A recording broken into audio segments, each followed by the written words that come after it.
Sidang perdana mantan Ketua Mahkamah Konstitusi Akil Mokhtar dijadwalkan digelar Kamis sore. Untuk mengetahui perkembangan terbaru, kami sudah terhubung dengan Amelinda Widya di Pengadilan Tipikor Jakarta. Widya? Pemilu.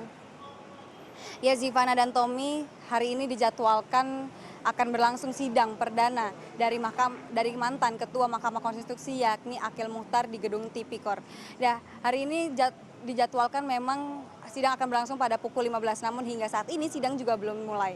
Ya, pada hari ini Akil diagendakan akan mendengar dakwaan yang akan dibacakan oleh Jaksa Penuntut Umum dari Komisi Pemberantasan Korupsi, di mana memang Akil merupakan tersangka dalam sejumlah kasus seperti dugaan suap dalam sengketa Pilkada Kabupaten Lebak Banten dan juga Kabupaten Gunung Mas Kalimantan Tengah.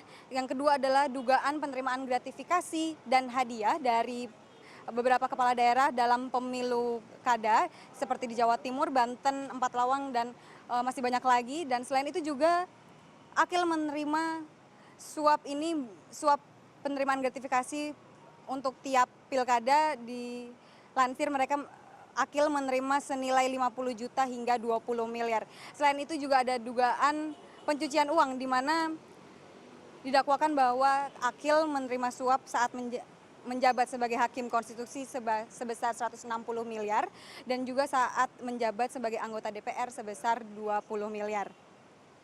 Kasus Akil dimulai dengan terbukanya atau adanya tangkap tangan oleh KPK, penyidik KPK bersama dengan politisi Partai Golkar yakni Khairunisa dan pengusaha Cornelis Nalau Antun pada Oktober lalu. Di mana memang Akil dan Khairunisa juga Cornelis Nalau menerima suap dari Hamid Binti yang merupakan bupati terpilih Gunung Mas. Ya, selain itu juga untuk kasus Lebak Banten, Akil bersama dengan pengacara Susi Turandayani menerima suap dari Tubagus Hairiwardana atau Wawan yang merupakan adik dari Gubernur Banten. Dan untuk kasus ini KPK menetapkan Susi, Wawan dan Atut sebagai tersangka dalam kasus penerimaan suap Lebak Banten. Ya, selain itu juga dalam jenis tindakan pidana yang diterima oleh Akil dalam dugaan suap, Akil disangkakan melanggar pasal 12C Undang-Undang Tipikor Junto atau pasal 6 ayat 2 Undang-Undang Tipikor dengan pidana paling maksimal yakni 20 tahun, penerimaan gratifikasi dalam pasal 12B UU Tipikor dan juga tersangka tindak pidana pencucian uang dijerat pasal 3 Undang-Undang Nomor 8 Tahun 2010 tentang tindak pidana pencucian uang dengan hukuman maksimal 20 tahun.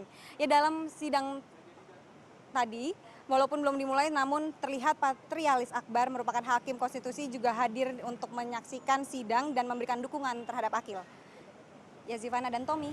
Ya, baik Widya.